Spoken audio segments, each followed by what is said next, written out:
Thank you for joining me for a discussion regarding antineoplastic chemotherapy agents. I'm Dr. Windsor, and this lecture coincides with the content of Chapter 12 in the textbook Pharmacology for the Surgical Technologist, which is co-authored by Howe and Burton. And although this category of drugs is not commonly administered from the back table, it is important for us as surgical technologists to understand antineoplastic drugs because patients with cancer are treated both surgically and medically. It's important that we know how these drugs affect the bodies of our patients so that we can provide the highest quality of care in the operating room. So by the end of this lecture, you should be able to define some terms and recognize some abbreviations that are related to antineoplastic chemotherapy agents and cancer. You should also be able to list and discuss the 7 basic warning signs of cancer, and we'll talk about the ABCs of skin cancer as well. You should be able to discuss various external factors that are known to cause cancer and different types of abnormal cell growth, as well as list and discuss the classifications of antineoplastic agents. In addition to that, you should also be able to define and discuss targeted cancer therapy, describe biological response modifiers, gene therapy treatment and the prevention of disease, the epidemiology of cancer, and the most prevalent carcinogens in the United States, as well as nanotechnology and its application in medicine and pharmacology. And then lastly, you should also be able to list new types of agents being researched for cancer therapy. Okay, so I want to start off this lecture with a review of a few of the terms related to cancer. Cancer, just wanted to say we're going to be working from left to right here. So cancer, carcinoma, or CA is often seen in the surgical setting, and it's characterized by uncontrolled growth of cells. So this growth of cells has no useful function in the body. It's the opposite, right? This uncontrolled growth of cells causes dysfunction, and it alters the structure of the surrounding cells. Next term I want to talk about, malignant or cancerous, are the terms that we use to refer to growths that are cancerous. Benign or non-cancerous are terms that refer to growths that resemble normal tissue, and they are not cancerous. Now, malignant growths are made up of unorganized immature cells that grow really fast and they invade the surrounding tissues. However, benign growths are very slow growing. They consist of highly organized cells, and they normally do not spread into the surrounding tissues. Next term I want to talk about neoplasm or tumor. Those terms we're going to use to refer to an abnormal growth. Where the cancer originates is referred to as the primary site, and sometimes cells from the malignant tumor will break away and travel through the circulatory or lymphatic system. This process is referred to as metastasis or the spread of disease. Through the process of metastasis, the cancer cells invade other areas of the body and form new tumors. So this new site is going to be referred to as the secondary site. Antineoplastic agents, which is the focus of this lecture, are those medications that are used to fight cancer. The abatement or the stopping of the symptoms related to cancer or the possible cure of the cancer is referred to as remission. A couple more here. Palliative. Palliative means relief from symptoms but we're not curing anyone. This is where we try to make the patient as comfortable as possible. And then the last term on your screen here is cytotoxic. It's important to note that antineoplastic agents harm normal cells in the body as well as the malignant ones. And for that reason, we refer to them as cytotoxic. So there are more than 100 types of cancer that have been identified to date, and sadly, cancer is the second leading cause of death in the United States, only second to heart disease. Now, while cancer can affect any age group, it is more commonly found in the older adult population. And there are 7 warning signs of cancer that I want to talk about. And these warning signs spell out the acronym CAUTION. So C stands for change in bowel or bladder function. A sore that will not heal. U, unusual bleeding or discharge. T, thickening of a lump in the breast, testicles, or elsewhere. I, ingestion or difficulty swallowing. O, obvious change in size, color, shape, or thickness of any type of growth on your body, like a wart or a mole or a mouth sore. And then last, nagging, some sort of nagging cough or hoarseness. So if any of these things are happening in the body, that could be a sign or a clue that there's some sort of abnormal growth or cancer.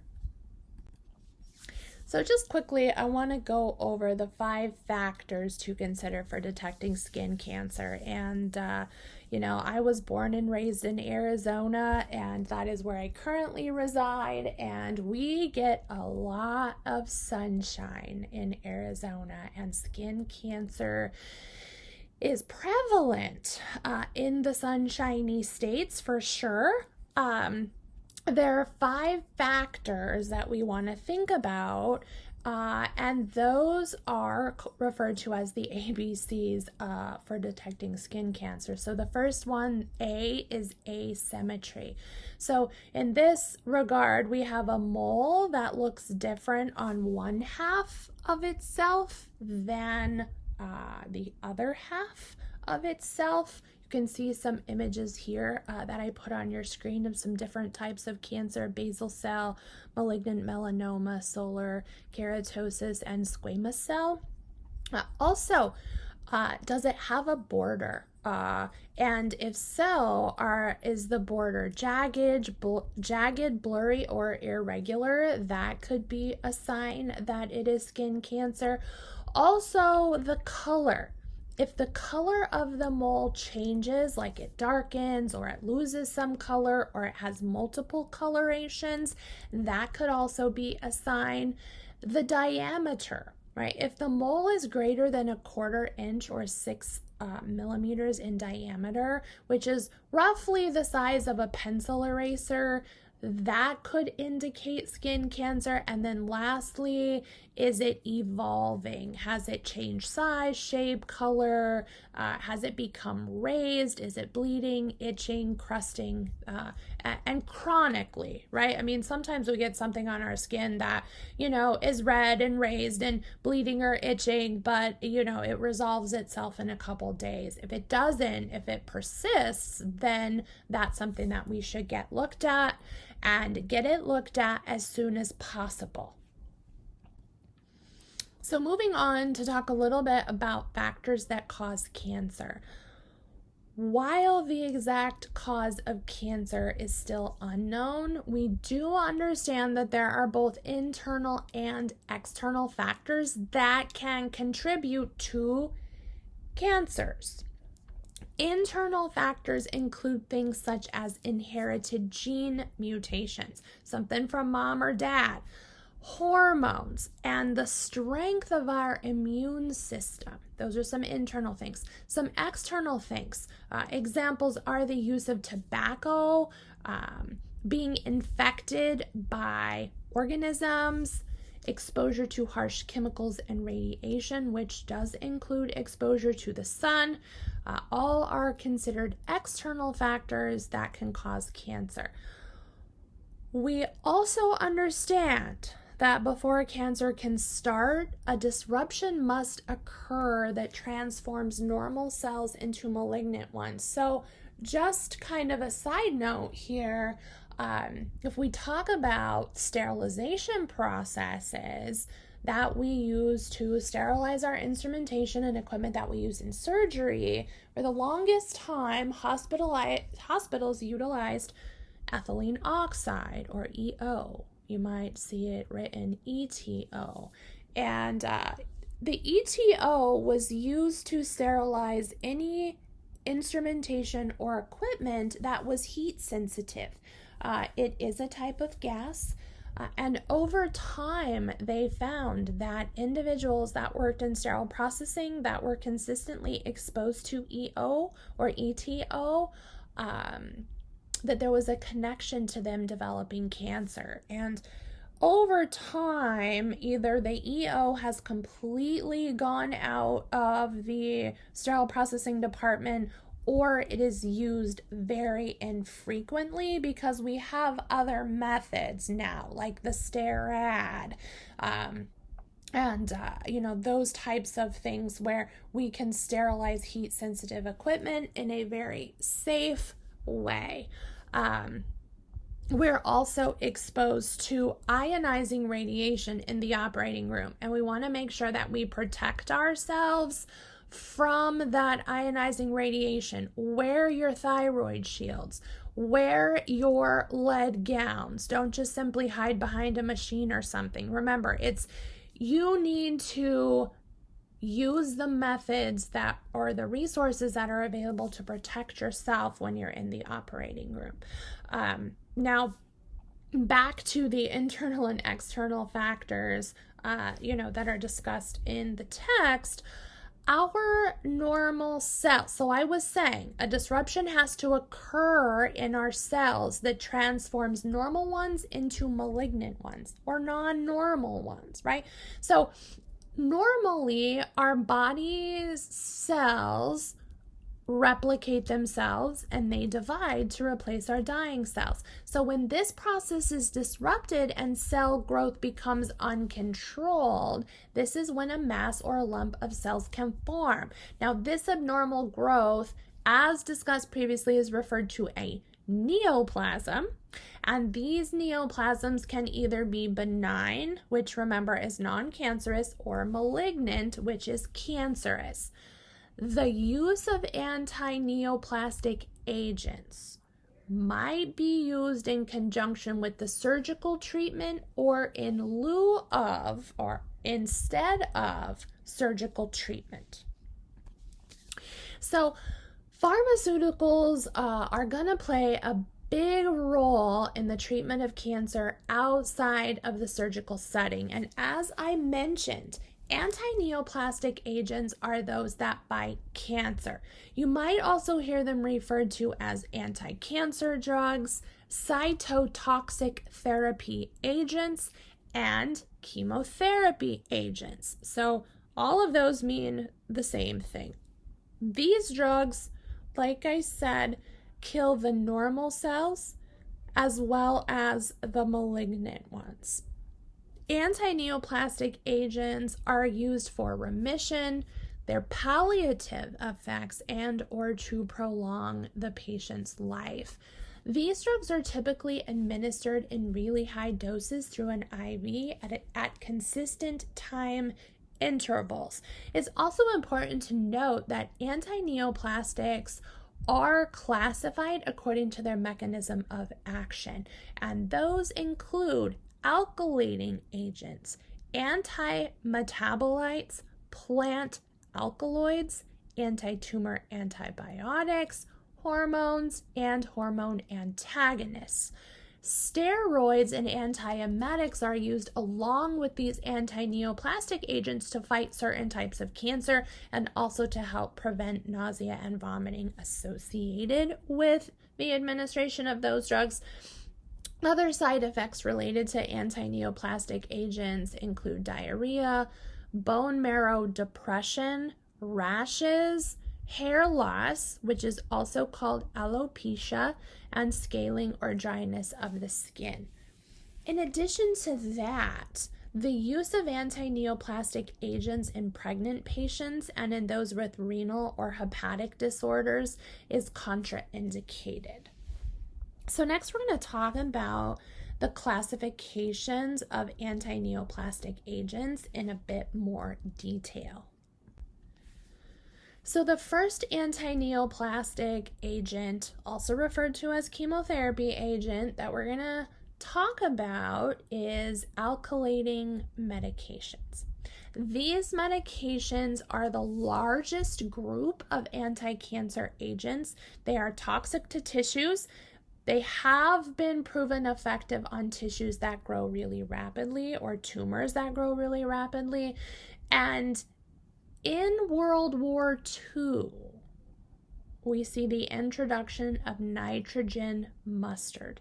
And nitrogen mustard was used in chemical warfare. And since then, it has been used to effectively kill cancer cells and the way that it does this is by directly damaging the DNA strands, and this inhibits their reproduction. And so it inhibits cell growth, right?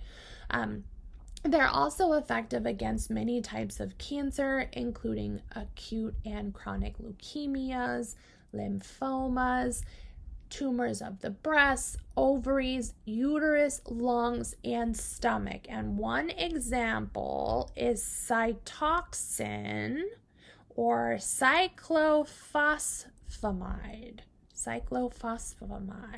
There are newer drugs in this category, and they are called by a special name, which is nitrosaurus. It kind of sounds like a dinosaur to me. Nitrosaurus. No, I don't know. Anyways, they are unique because they have the ability to cross the blood-brain barrier, and because of that, they are very effective in treating brain tumors. They're also used to treat cancers of the testes and the ovaries, and some examples are here on your screen, which include temozolomide and carmustine, and you can see their trade names there for you as well. Next, we're going to talk about antimetabolites. Antimetabolites are considered the oldest group of anti-cancer agents, aside from the nitrogen mustard that I mentioned previously. Now, these agents work by disrupting the cell's metabolic processes. That makes sense. They're anti-metabolites. They prevent the metabolic processes. And they're going to interfere with DNA and RNA growth, which is going to inhibit the cell's ability to divide. Some also inhibit enzyme synthesis. And because these agents prevent the neoplastic cells from dividing and cause cell death, they're used to treat lung cancer, breast cancer, bladder cancer, and even brain cancer. Commonly known antimetabolites include methotrexate and 5-fluorouracil, and you can see the trade names on the screen there in parentheses. It's interesting to note that methotrexate is what I mean to say. The antimetabolite methotrexate is also used in confirmed ectopic pregnancies. The use of it is going to facilitate the breakdown of the placenta as well as the reabsorption of the embryo into the body. Similarly, the 5-fluorouracil is used in ophthalmic surgery to slow down the growth of scar tissue following glaucoma surgery.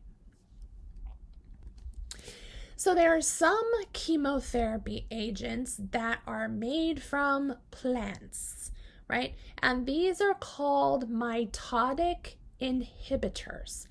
And these agents, like I said, come from plant extracts, and they block cell division at a specific stage of mitosis. Remember, mitosis is the process of our body cells making an exact copy of themselves. And remember, there are 4 phases: prophase, metaphase, anaphase, telophase. So these mitotic inhibitors stop cell division in its tracks during metaphase. Metaphase, that's the second phase of mitosis. Their uses are going to include treatment of advanced breast cancer, and ovarian cancer, colon and lung cancer, and squamous cell cancers of the head and the neck. Paclitaxel and docetaxel, and the trade names are there for you, are derived from the bark of the needles of a tree in Europe called the European yew tree, and you can see that on the far right of your screen. And then vinblastine and vincristine are derived from the periwinkle plant, and you can see that on the screen as well with those pretty purple flowers on there. And then etoposide comes from the May apple, and I don't have a picture of the May apple here, but you can clearly see that these agents are derived from plants. That is pretty cool. So the next class of chemotherapy agent is antineoplastic antibiotics. These antibiotics are different from those that are used to treat infections because they target specific types of cancer, and they're going to inhibit protein and RNA synthesis and binding DNA, which is going to cause the cells to break apart or fragment. So these antineoplastic antibiotics cause cell fragmentation. Now, the first of its type was used to treat animal tumors in the 1940s, but today they're used to treat testicular cancer, Wilms tumors, ovarian tumors, and lung and bladder cancers. Some examples are on the screen for you. There's bleomycin sulfate, doxorubicin, and mitomycin. And again, you can see the trade names in parentheses there for you. So the final class of chemotherapy agent we're going to discuss is hormones and hormone antagonists. These are typically used in combination with other agents to treat various cancers. So these drugs are sex hormones, and they influence the production or action of male and female hormones. Hormones and hormone antagonists are not considered true chemotherapy agents. This class of chemotherapy agents are going to include androgens, anti-androgens, estrogens, anti-estrogens, and progestins. These agents act as antagonists that are going to inhibit tumor cell growth and compete with endogenous hormones. Remember, those are the ones that originate within our body. Androgens, for example, promote the regression of breast tumors. Hormone antagonists have been beneficial, are beneficial by changing the hormonal environment that promotes cancer growth. So, for example, estrogen is used to treat prostate cancer. Estrogen acts on the pituitary gland of the male, which decreases the secretion of interstitial cell stimulating hormone, which then decreases the production of androgens by the testes. This reduction in androgens is going to help decrease the progression of prostatic cancer. Hormones such as corticosteroids also act as anti-inflammatory agents to reduce inflammation processes and to prevent allergic reactions. When hormones are used to treat inflammation, we categorize them as anti-inflammatory agents. When we use them to kill cancer cells, we categorize them as chemotherapy drugs. Okay? Some examples of hormone therapy agents include leuprolide, antimoxidant citrate, and you can see the trade names there for you. Examples of those used as steroids are going to include prednisone, methylprednisolone, and dexamethasone. So let's talk a little bit about targeted therapy. Targeted therapy drugs are sometimes also called molecularly targeted drugs. Now, targeted therapy involves the use of drugs or other substances that interfere with specific molecules that help the tumor grow and thrive. So these agents are going to do a few things. They're going to prevent cell growth signaling, interfere with the tumor's blood vessel development. So if it doesn't have a blood supply, it's not going to grow, or it's going to die, or it's not going to grow as fast. They also deliver toxic drugs to cancer cells and stimulate the body's own immune system to work more efficiently and effectively to destroy cancer cells.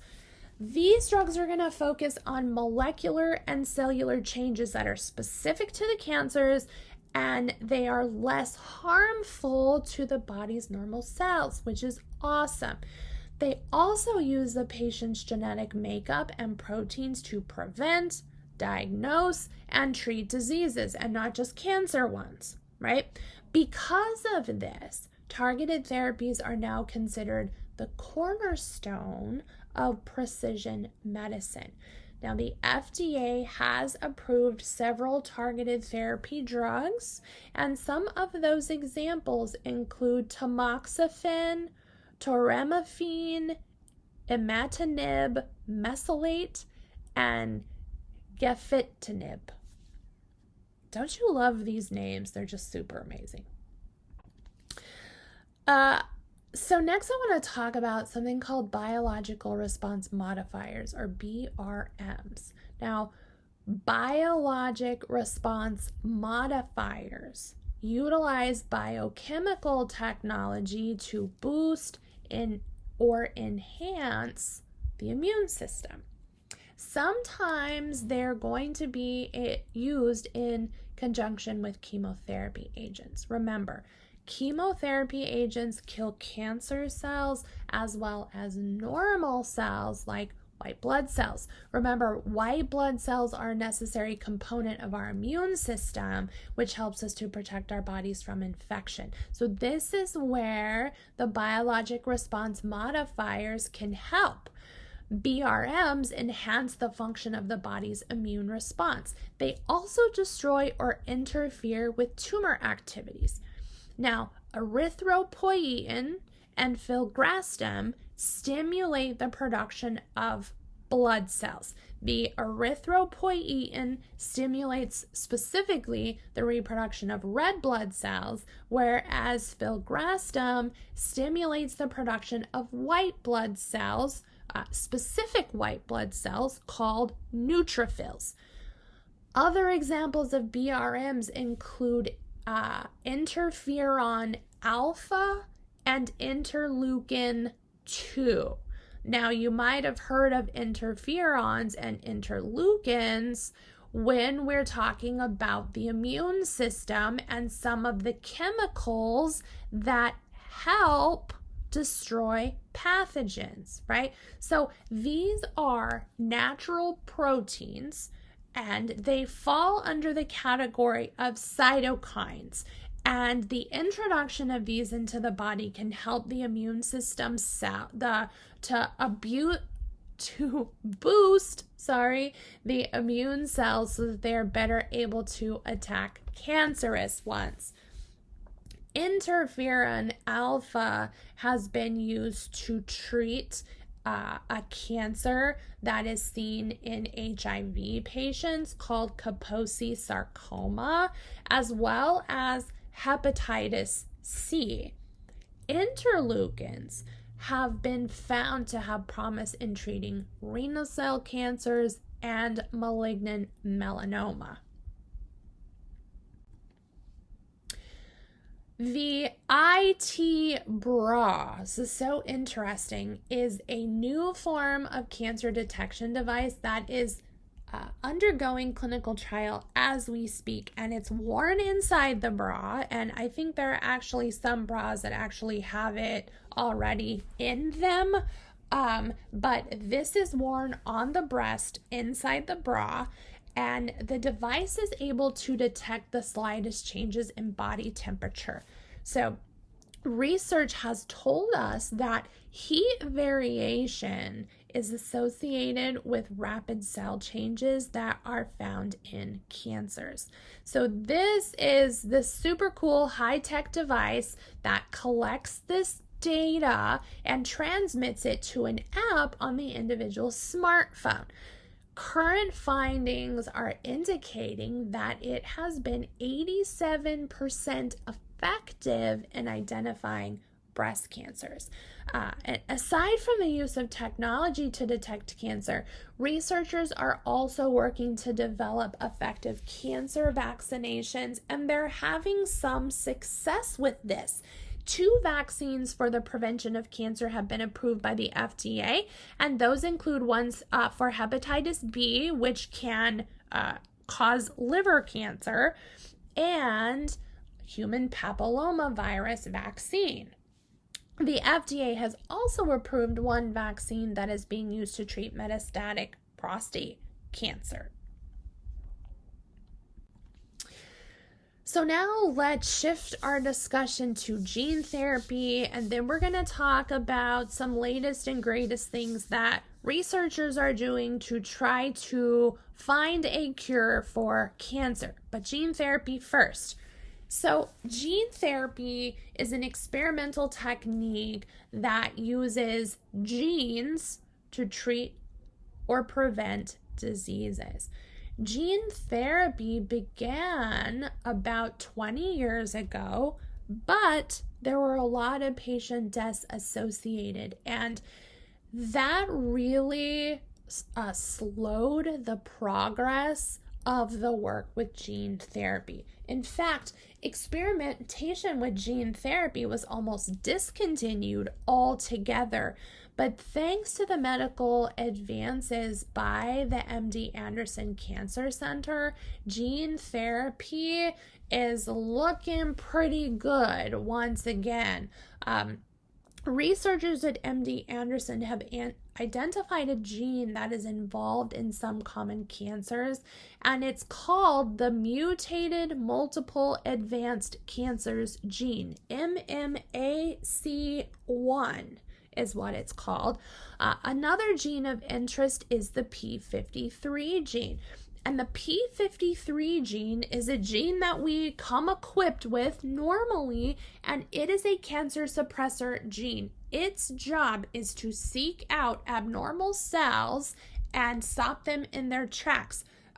They initiate cell suicide. The term is apoptosis. So they initiate apoptosis so that these abnormal cells do not proliferate and turn into tumors. But some people are born without the gene, or they have a defect in the P53 gene, and this is going to increase the individual's risk of developing multiple cancers throughout their body. Recently, MD Anderson performed the first successful correction of a p53 gene. Now, how do we alter genes? What is this wizardry that we're speaking of? Well, to alter genes, scientists require a vehicle, quote unquote, to carry good genes into the human cells. So they found that viruses could help us do this and that they're well suited for the purpose. Remember, viruses are obligate parasites. They cannot replicate unless they are inside a host cell. Viruses are non-living particles that invade the host cell, set up shop, commandeer the machinery, and start pumping out viruses, replicating themselves, right? So scientists are using these viruses that are non-pathogenic to humans, and they're inserting the good gene into the genetic code of the virus, and then they give it to the patient or the host, and the thought is that this virus is going to take that information into the host cells, it's going to incorporate it into the host DNA, and it's going to start replicating itself. And now that protein or that enzyme or whatever that substance is going to start being created in the host body, right? So another vehicle that the scientists are looking at that may be hopeful is a polysaccharide coated magnetic nanoparticle. So I'm really hoping that gene therapy is medicine's next big breakthrough in the pursuit to cure cancer.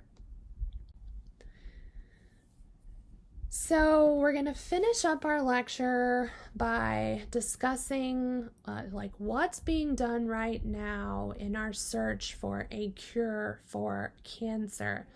A couple terms here we should familiarize ourselves with. The first one is epidemiology. Remember, epidemiology is the science that studies the factors that determine and influence the frequency and distribution of disease, as well as its causes, to find a cure for said disease, right? The epidemiology of cancer reflects patterns based on gender, age, geographic location, and socioeconomic status. Another term we should be familiar with is etiology. Etiology is a medical term that refers to the cause of disease. Remember, the etiology of cancer is not really that well known. What we do know is that carcinogens are substances that can cause genes in normal cells to convert to something called oncogenes. Oncogenes are genes found in chromosomes of tumor cells. So these oncogenes cause rapid cellular metabolism, division, and uncontrolled growth. One example of a carcinogen is tobacco. There are more than 400,000 tobacco-related deaths each year in the United States alone, and that's just one carcinogen, folks. Research on antineoplastic chemotherapy agents is ongoing around the clock.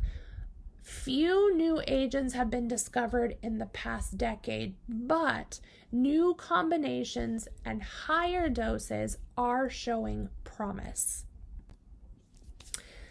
Nanotechnology is another area of science that focuses on atomic and molecular scale structures. These particles are so very small that they are measured in something called nanometers or nanometers. A nanometer is 1/billionth of a meter. A meter is like a yardstick, right? It's like about 3 feet long. 1/billionth, okay, of a meter. Very small. So the term nanomedicine is going to refer to the application of nanotechnology in medicine. with the ability to manipulate particles on this level, researchers want to use nanoparticles as image contrast agents for diagnostic purposes and in medication delivery. Scientists believe that nanoparticles can also serve as therapeutic, antiviral, anti-tumor, or anti-cancer agents. Another potential uses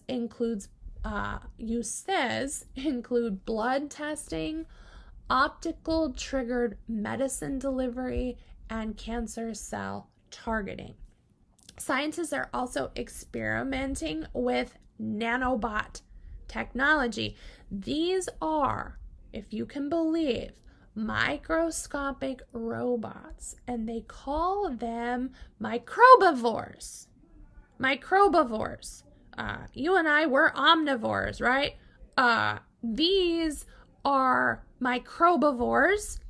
They eat microbes, right? So the thought is that they would patrol the bloodstream in search of unwanted pathogens, and if they encounter one, they would gobble it up.